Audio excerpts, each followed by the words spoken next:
और बुड्ढे अंदर जाओ, धर्मेंद्र को बुला के लेकर आओ। अच्छा, आपको धर्मेंद्र बेटे से मिलना है? बुड्ढे नाम लेता है? तेरी औकात है उसका नाम लेने की? यहाँ पर ये सब होता है क्या कि तुम जैसे गरीब लोग अपने मालिकों का नाम लोगे? अपनी औकात मत भूल, समझ में आया? अभी रुक जा, धर्मेंद्र को बुलाती हूँ। जब उसे पता चलेगा ना कि तू जैसा गरीब उसका नाम ले रहा था, तब तेरी हड्डी पसली एक करेगा वो। ये बात तो तुम मुझसे प्यार से भी बोल सकती थी ना, हाथ उठाने की क्या जरूरत थी? तू है कौन जिससे मैं प्यार से बात करूं? एक 2 टके का नौकर, और तुम जैसे गरीबों की नहीं, 2 टके की तुम्हारी वैल्यू नहीं होती है, और बड़े अपने मालिकों का नाम लेने वाले। तुम जैसे लोगों को ना अच्छे से सुधारना आता है मुझे, समझा? तुम्हें किसने बोला मैं इस घर का नौकर हूँ? आंखें है मेरी, बटन नहीं। हाथ में झाड़ू पकड़ा हुआ है, यहाँ पर झाड़ू मार रहा है तो नौकर ही होगा ना। अब कौन से घर का मालिक अपने घर में झाड़ू मारता है? ऐसे कामों के लिए ना नौकरों को रखा जाता है। और तेरे कपड़े, तेरे हाव भाव देख के साफ पता चल रहा है कि तू इस घर का नौकर है। धर्मेंद्र जल्दी बाहर आओ। अरे महक तुम? हाँ मैं, मुझे तुमसे बहुत जरूरी बात करनी है। क्या बात करनी है? तुम्हारे घर के नौकरों को बात करने की तमीज नहीं है क्या? मालिकों से कैसे बात करते हैं? हाँ, लगता है महक तुम्हें ना कुछ गलतफहमी हो गई है।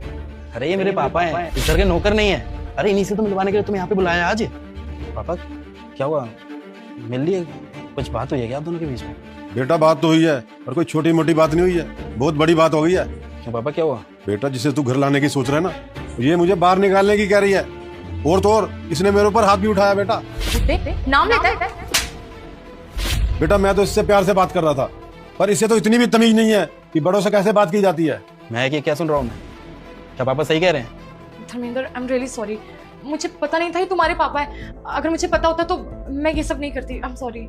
मुझे लगा झाड़ू पकड़ा हुआ, ऐसे कपड़े पहने हुए इस घर के नौकर होंगे, और गुस्से में पता नहीं मैंने इनको कितना कुछ बोल दिया, हाथ भी उठा दिया। प्लीज मुझे माफ कर दो, आप भी।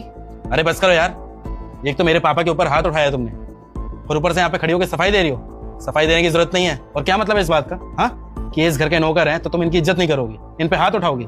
और एक बात बताऊं, तुम्हारा ना कोई हक नहीं बनता बड़े बुजुर्ग के ऊपर हाथ उठाने का।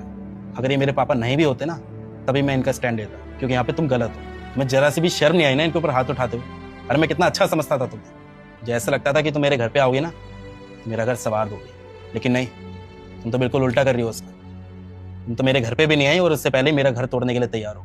तुमसे प्यार करने का ना एक ये भी रीजन था कि मुझे ऐसा लगता था कि तुम एक अच्छी इंसान हो, सबकी इज्जत करती हो। लेकिन आज तुम मेरे घर पे आके मेरे पापा से इस तरीके से बात करोगी, मैंने कभी सपने में भी नहीं सोचा था। और अब मैं ऐसी लड़की से ना बिल्कुल भी शादी नहीं करना चाहता जिसको बड़ों की इज्जत ना करनी आती। जिस तरीके से तुमने मेरे पापा के ऊपर हाथ उठाया ना और इनकी बेइज्जती करी है, तुम भूल जाओ कि हमारी शादी भी हो सकती है।